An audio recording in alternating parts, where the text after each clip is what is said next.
Story 1. My ex-girlfriend, who was my current partner at that time, was in the intensive care unit in a coma. They thought that even if she woke up, she might never speak or walk again. I was devastated. My friend came to visit, and I thought he wanted to comfort me. He interrupted me when I was explaining the situation and started telling his story about a small work course he had taken. I have known him for 35 years, and we are still friends, but he still does not know how to listen. He only talks about himself. I have gotten used to it, but it is sometimes frustrating. Edit. My ex recovered, and she is in good condition now. We are still friends. Story 2. I am the main character, which is unfortunate because I am not very interesting or fun to be around. It is an odd casting choice. Story 3. Every person who enters my silent library and immediately decides to make a call on speakerphone. Story 4. My foster child. I don't know how much of it is trauma, how much is mental health related, and how much is being a teenager, but I have never, in my 38 years of life, met a single person who truly has no idea that there are other people with feelings, thoughts, opinions, ideas, jobs to do, and that their feelings, thoughts, opinions, ideas, and jobs to do are valid, even if they conflict with hers, even if she doesn't like them, even if they thought of it before she did. She's in a therapeutic school, and I am constantly getting calls and emails about how she is trying to rule the school, telling the teacher, principal, and other kids what is going to happen, or calling them out for the littlest things. She was disciplined by a manager at her part-time job a few weeks ago for trying to tell other employees what to do in direct conflict with what the manager said. And no matter what, she comes home and tells me how she has been wronged. She is constantly telling me what to do with no consideration for me. She sets her work schedule and expects me to leave my full-time, bill-paying job to bring her and pick her up. She just set her schedule for the summer and was upset when I told her to change it or pay for an Uber because I'm not getting up an hour early to bring her to work. She said she would Uber, and I clarified that not on the teen account I pay for. You can't spend other people's money without their approval. Since she didn't talk to me about her schedule and planned it all on her own, she needs to figure out how to get to work with her own money. And lo and behold, she changed her schedule. She tells me what to make for dinner at 6 p.m. on a day she was supposed to be working when I had planned something else. She tells me when I can or cannot use the washing machine because she might do laundry. Suffice it to say that I do not just roll over, but after a year together, she still doesn't get it. I honestly have no idea what to do to knock this out of her. It's ridiculous. She is going to have a really hard time in life with this attitude. Story 5. I have been around for half a century and only now am I realizing how self-centered I am. I mean, I just made this post about myself. Story 6. My sister is 67 and insists on being the center of every conversation. If it's not about her, she either makes it about herself or withdraws completely. My daughter is visiting my mother, fresh from her trip to Africa. My mother wants to know about it, so she starts sharing photos with her at the dinner table. After 30 seconds, my sister insists on monopolizing the conversation with stories about her son's backpacking trip to Argentina 5 years earlier. If someone else enjoys the limelight for more than a minute, she quickly interrupts. My wife lands a position as chief financial officer at a prestigious local firm. My sister says, "That's nice, but accounting is just addition and subtraction." My brother, after his divorce, finally finds someone to date. She responds, "Well, you need to buy some decent clothes first." My other brother visits town on his once-a-year trip. He is charismatic and was holding court with his nephews and nieces. My sister, from across the yard, suddenly says, "Well, let me tell you about his first marriage." Completely unexpected. The insults and one-upmanship go on and on. Everyone has made mistakes in conversation at some point, but with her, it is constant. You would think a woman of her age would have gained maturity. All family gatherings must be planned by her and held at her small house. If anyone disagrees, she opts out. Her boyfriend, whose marriage she ended, and she loved to bicker at family events. Neither seems to realize that nobody else wants to listen. My conversations with her are polite and cautious, never giving her any ammunition. When my mother passes away, I will probably see my sister once a year until I die. Story 7. A former coworker is middle-aged, married, and has 2 children. If a male is anywhere near her, she immediately starts flirting. It does not matter their age or looks. It is embarrassing. Story 8. My stepfather believes he is a prophet and that God speaks to him directly when he prays. This, along with the consequences of his narcissistic behavior and my parents enabling him, was the primary factor in tearing my family apart. Story 9. My daughter thinks everything revolves around her and can twist any story to be about herself. She is in her 30s. This behavior started in her early 20s. Story 10. My ex-husband once told me he wanted me to be more independent. We both worked from home with flexible schedules. I decided to take a morning to go to the gym, and then I treated myself to a little breakfast. When I got home, he immediately noticed I was not cooking breakfast. This man does not eat breakfast. I do. He then had the gall to ask me why I did not get him any breakfast. I am so glad I do not have to be Kevin's sitcom wife anymore. Story 11. I have a friend from college who I still occasionally text with, but we haven't seen each other in years. He is always the main character in ways that are easier to deal with over text, but were brutal when we were in the same place every day for 4 years. Everything revolved around his schedule. For example, he would be baffled and hurt if we got food without him when he had a late class. I am sorry, we are not waiting until 8:30 to eat dinner because you are not available. He only ever talked about himself and his interests, and you could see him visibly tuning you out when you talked about yourself. One innocuous thing he does that still bugs me is that he recommends things based on how he feels about them, even though we have always had different tastes. Books, movies, video games. I am not shy about my preferences, and when he recommends something I am not interested in, I tell him. I am polite about it, but I do not like to be passive-aggressive or to say, maybe I will check it out, if I have no intentions. I am not really drawn to anime, and I do not like cartoons in general, especially not adult ones. It is just not my speed. There have been some exceptions like Bob's Burgers, and generally I am willing to give things a shot, but I do not have a lot of free time, so I am not looking to waste what little I have on something I know I won't like. He bugs me about his recommendations for weeks after I have already told him I do not like it. He says, "You only watched 1 episode. You only watched 2 episodes. You have to give it a chance," until he loses interest and moves on to something else.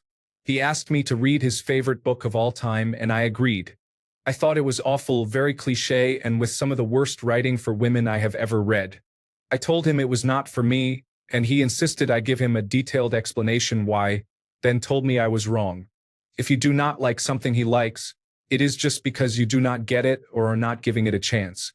He cannot understand that people have different tastes from his own. We are 35. Story 12. My brother Rob threw a months-long tantrum because our dad's funeral was not open casket. When told, "We get it. We promise that when your time comes, we will make sure it is an open casket," he said, "No, you don't get it. Everyone should have an open casket funeral." Another incident was that, as family gathered for the funeral, we were all going to meet at a house one of my sisters had rented. She had ordered food for everyone. It was not like she sent out formal invites. This is just what this sister always does during family reunions. She rents a house, and everyone is invited to socialize as she hosts. In a group text, she lets another of our brothers know about coming over and makes sure his partner will be there too. Rob assumes this means he is not invited since he did not get a personal text reminding him to come. He calls his daughter to let her know that their whole family is not invited. So his daughter, hurt, starts making plans for their own party. Our mom intervenes and begs everyone to just come to the same party so it all works out. But geez, my dude, he loves the drama. Story 13. This is actually one of my biggest fears. I am always terrified, wondering, am I continuing the conversation because it is a similar topic, or am I a narcissist who likes talking about themselves? Story 14. I know 3 or 4 people because they constantly post on social media as if people care about what they have to say. They do this multiple times a day, every single day. Narcissism has run rampant, I tell you. Story 15. An old acquaintance has become a health influencer. She is apparently everyone's favorite tragic heroine, in her own mind. Speak to her and everything is about her illnesses, her pain, and her social media. She is not famous and has no idea what is going on in her friends' and family's lives because who listens to non-player characters? Story 16. My sister-in-law. I won't go into details, but I will share a funny example. We were on a waterfall hike. She was about 15 feet ahead of my husband and me. I pulled out my phone to take a selfie with my husband. My arm was obviously in a selfie position. My husband wanted one on his phone too because it had a wider lens, so he was doing the same. My sister-in-law thought we were taking photos of her, so she turned around and posed. My husband quickly flipped his phone camera around and took a photo of her, but with my phone in the frame to show we were taking a selfie at that moment, not a photo of her. It's the funniest photo to me and shows how she thinks she is always the center of attention. She didn't ask us to take her photo. She simply assumed that's what we were doing. My brother-in-law, who has issues with her too, loves that photo and almost died when I told him the story behind it. Story 17. A friend of mine who I don't think wants to be my friend anymore. We've been in each other's lives for a long time, and I think I must trigger her a lot, so she defaults to making everything about her and her needs. I love her very much, but she is honestly very self-obsessed and can't empathize with me because she says she has it worse. If the world isn't revolving around her, she spirals out and makes poor decisions for attention. If I'm doing well, it causes her grief and pain. I think we might just not be compatible friends anymore. Story 18. Let me put it this way. I know someone involved in activism. A friend who is also an activist and invested in social issues told me she is the most white savior person I have ever met. My gut reaction to any talks about Israel and Palestine is dread because of her. She will never admit to being wrong about anything, and she is an expert in everything. Story 19. I know this girl who thinks she is the greatest gift the world has ever known. I am not sure I disagree with her either. Story 20. My mom has some deep-seated issues that were never addressed. She throws full-blown toddler temper tantrums if she is not the center of attention or does not get her way. She once got mad because my sister received more money on her birthday from our grandmother than my mother did that year and threw a fit. My sister was 11 at the time. Story 21. Me for a long time. I still cringe when I think about some of my past behaviors. I lost a lot of weight and studied the manic pixie dream girl trope to transform myself into one. I started getting attention for the first time in my life and was affirmed too much by young insecure men, which emboldened me. I wanted to give everyone around me a memorable movie moment, so I would do or say edgy things that I thought were deeply profound. Looking back, I just made a fool of myself. Story 22. My daughter-in-law does nothing, takes advantage of others, tells outrageous lies, and causes financial harm to those who believe her. Instead of caring for her children, she spends hours each day preparing content for Instagram, Facebook, and other social media platforms. There has already been one complaint and investigation for neglect by protective services, but she continues this behavior. Eventually, her children will be taken from her. Story 23. A coworker will just walk up to you and start talking about his life. No one has responded to him positively the entire time I have worked there. We all just walk away in the middle of the conversation. Story 24. Isn't everyone the main character of their own story? It would be sad to be a supporting character in your own life. Story 25. Definitely our current president, but that is low-hanging fruit. Ian Kim. We have a man here who inherited several car dealerships and then sold them. He likes to put out feel-good commercials about pride and family. However, this is also the same man who was featured on local rock stations 20 or 30 years ago. He also tried to start his own rock group called Ernie and the Automatics. I have to give him credit for trying to do something other than just being a nepotism kid. But everything always seemed strained, almost as if he felt that he had invested enough money into it for it to succeed. Story 26. I know many of them. Seeing them interact and become flustered because they are not getting enough attention is very boring. Story 27. My ex-wife experienced a burst of significant but still fairly modest success in her career as a performer and immediately decided she could have anything she wanted and did not need to be nice to other people anymore. She cheated, got fired from her job after every single person under her complained to her boss about her narcissism, gaslighting, and abusive language. She has not worked since October, and the producer who hired her for that gig says he regrets it. It amuses me when talented performers develop a gigantic ego. Yes, you are good at your job, but so are many others because your job is fun enough that people with regular 9-to-5 jobs do it for free. It is like having a huge ego about being good at video games or playing with kittens. Story 28. I was walking home from school when I was 15 and was almost abducted by a man with a knife. I ran and he was arrested. Of course, I was rattled and upset and just wanted to talk to people who would comfort me, so I called my best friend at the time. She responded with only 2 sentences before going on about herself and her day. She never once brought it up again with me. She was the biggest narcissist in the truest sense of the word. It took her lying about me on the internet to all our friends a year later for our friendship to finally implode. I wish I had figured her out sooner. Story 29.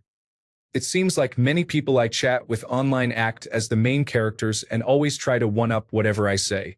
I have to remind them constantly that life is not a competition. I don't think they understand that. Story 30. My former best friend brags about all the guys who hit on her and want to date her. She calls herself sexy. I listen to her vent about her problems daily. When I opened up about how upset I was when I found out my aunt had cancer, she only texted me, "That sucks." Story 31. This man at a park run I used to attend makes every aspect of the experience about himself and specifically targets newer participants who are not yet aware that his behavior is inappropriate. Story 32. Definitely me. Definitely intentional. Definitely not changing because I do not need to. It all started when I lived alone for the first time. I quickly realized that coming home to silence, cooking something, turning on a television show, doing a chore, and then going to bed was pure peace. In the beginning, I might feel stir-crazy and make some calls or visit someone. But more and more, I would make it about 90 minutes and start feeling like I should have never left my house to begin with. If your presence is not more or equally peaceful as being alone at home, I make less and less time for you. When people complain the whole time we are hanging out about the food, the traffic, the music, or whatever, I make a mental note of it and start being busy when they call or invite me later. I have no tolerance for anything that eats into my freedom and the peace I feel being alone. Luckily, my job pays enough that I do not have to tolerate any of that. I can be by myself, eat anywhere I want, and take vacations a few times per year for the next 20 years. After that, I will probably drop mid-sentence due to a stroke or heart attack, and that sounds fine to me. I am certainly not letting a hospital scrape my bank account dry before I go. Story 33. My second cousin is very wealthy. He is not the wealthiest, but he has his own private jet, a yacht, for large beautiful homes, and extensive real estate holdings. He hosts family dinners by renting entire restaurants. He tries to act like it is because he loves spending time with family, but he makes it all about himself. He brags about his visit with the Pope and shows off all the new luxury items he bought recently. He frequently goes to auctions and buys very expensive antiques. He never lets anyone else talk and dominates all conversations. His obsession with himself is evident in that he has artists on his payroll whom he commissions to create art featuring himself as the main character. He has paintings of himself as a king, a pirate, a soldier. He was in the Navy Reserves for about 18 months around 40 years ago, and more. It is disturbing. He is clearly a narcissist. He is also a donor and supporter of Donald Trump. Story 34.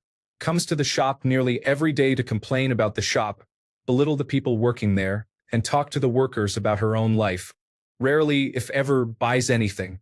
Does not want to park her mobility scooter outside, just a meter or two away from the entrance. So she parks it in front of the merchandise instead before making her rounds. Kept her horses at a stable despite knowing the owner's son sexually assaulted a teenage girl who also had her horse there. Bragged about driving her daughter to the stable every day, rain or shine, because she knew she had to protect her instead of moving her horse elsewhere and stopping fundraising for that place. Gleefully told the story in the shop, turning the victim's experience into her own entertainment. Has bragged about having read only 3 books in her entire life and being incapable of watching a movie. which makes sense because enjoying a movie or book would involve interest in other people, which she clearly does not care about. Story 35. One of my former coworkers had the most boring life imaginable, but still managed to fill an 8-hour shift complaining about it. I spent 3 months hearing the saga of her moving into a new condominium, the $50 increase in trash pickup charges, and her damaged hardwood floors. It was not just her coworkers either. She told every single customer about this as well. She was really good at forgetting things other people told her. She was fascinated to learn I am a vegetarian and tell me why that is actually bad for my health at least 5 times. She did not even know I was moving to Japan. The reason I was working that job was to save for that, until I came in for my last shift. She said, "See you next week." And I said, "No, you will not." Story 36. Every politician who promotes a theocratic nationalist state to replace an already secular state concerns me. I do not mind if a nation such as Saudi Arabia, Lebanon, Vatican City, England, Tibet, and others declares in their constitutional or parliamentary documents that the heads of state must be members of a specific religious denomination. However, when a country like the United States of America has politicians claiming it should, and always has been a Christian nation, despite the Constitution explicitly stating that no preference should be given to any religion or denomination, it bothers me. I am religious myself but understand that it is not my role to force others to follow my religion. Story 37. My youngest grandson. Every single thing has to be about him. He is being assessed for attention deficit hyperactivity disorder, which may explain it. Story 38. Main character syndrome in psychology is narcissistic personality disorder. Every human being has a degree of narcissism in them. Some people just have it acutely. I believe 95% of influencers, YouTubers, TikTokers, and celebrities have narcissistic personality disorder. Normal people would never be able to withstand the hate. Donald Trump, because he is very famous now as President of the United States. Story 39. Right now, it is my little sister. She decided to cut off the rest of the family recently because she has been reframing her childhood as a traumatic experience and blaming almost all of us. For a while, she tried to involve me by using me to vent. She was also trying to remain friends with my older sister's children, but we have all grown tired of her until she can mature and rebuild relationships with the rest of the family.